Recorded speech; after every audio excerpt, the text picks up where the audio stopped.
আমার মুস্তাফিজকে অপমান করা মানে পুরো দেশকে অপমান করা, বিসিবিকে অপমান করা, সম্প্রচারক এই দেশে যারা তাদের অপমান করা, সাংবাদিকদের সমর্থকদের অপমান করা।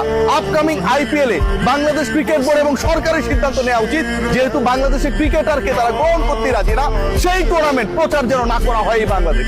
তো বাংলাদেশের সকল বিশ্বকাপ ম্যাচ শ্রীলঙ্কায় অনুষ্ঠিত হবে। হাইব্রিড মডেলে প্রয়োজনে বাংলাদেশে অনুষ্ঠিত হবে, কিন্তু ভারতে গিয়ে বাংলাদেশ খেলবে না। এবং একই সাথে আইপিএল এর কোন ম্যাচ বাংলাদেশের কোন চ্যানেলে কোন প্ল্যাটফর্মে যেন প্রচারিত না হয়, সেটাও এনশিওর করা।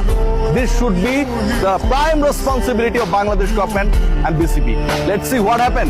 বুলবুল ভাই দয়া করে কথা বলেন না যে অপারেশনস এর চেয়ারম্যান এই ব্যাপারে ডিসিশন নেবে। সবাই ভালো থাকবে, টেক কেয়ার। আমার মুস্তাফিজকে অপমান করা মানে পুরো দেশকে অপমান করা, বিসিবিকে অপমান করা, সম্প্রচারক এই দেশে যারা তাদের অপমান করা, সাংবাদিকদের সমর্থকদের অপমান করা। আপকামিং আইপিএল এ বাংলাদেশ ক্রিকেট বোর্ড এবং সরকারের সিদ্ধান্ত নেওয়া উচিত, যেহেতু বাংলাদেশের ক্রিকেটারকে তারা গ্রহণ করতে রাজি না, সেই টুর্নামেন্ট প্রচার যেন না করা হয় এই বাংলাদেশ। তো বাংলাদেশের সকল বিশ্বকাপ ম্যাচ শ্রীলঙ্কায় অনুষ্ঠিত হবে। হাইব্রিড মডেলে প্রয়োজনে বাংলাদেশে অনুষ্ঠিত হবে, কিন্তু ভারতে গিয়ে বাংলাদেশ খেলবে না। এবং একই সাথে আইপিএল এর কোন ম্যাচ বাংলাদেশের কোন চ্যানেলে কোন প্ল্যাটফর্মে যেন প্রচারিত না হয়, সেটাও এনশিওর করা। This should be the prime responsibility of Bangladesh government and BCB. Let's see what happen.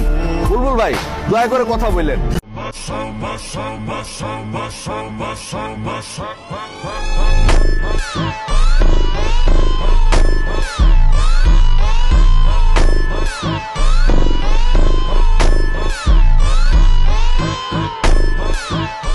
গোলামীর দিন শেষ, দেশের ক্রিকেটারের কোনো অপমান মেনে নেওয়া হবে না। যে আইপিএল থেকে মুস্তাফিজকে বাদ দেওয়া হলো, সেই টুর্নামেন্টও বাংলাদেশে সম্প্রচার হবে না।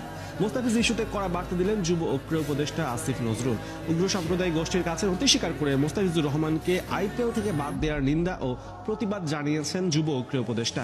বাংলাদেশের আইপিএল সম্প্রচার বন্ধের উদ্যোগ নিতেও অনুরোধ জানিয়েছেন আসিফ। শুধু তাই নয়, বাংলাদেশ যেন ভারতে বিশ্বকাপ খেলতে না যায় সে ব্যাপারেও দেওয়া হয়েছে নির্দেশনা। বিশ্বকাপের প্রথম পর্বে কলকাতায় 3টি ও মুম্বাইয়ে 1টি ম্যাচ খেলার কথা আছে বাংলাদেশের। এই ম্যাচগুলো আরেক স্বাগতিক দেশ শ্রীলঙ্কায় সরিয়ে নিতে আইসিসিকে চিঠি দিতে বিসিবিকে নির্দেশনা দেওয়ার কথা বলেছেন আসিফ নজরুল।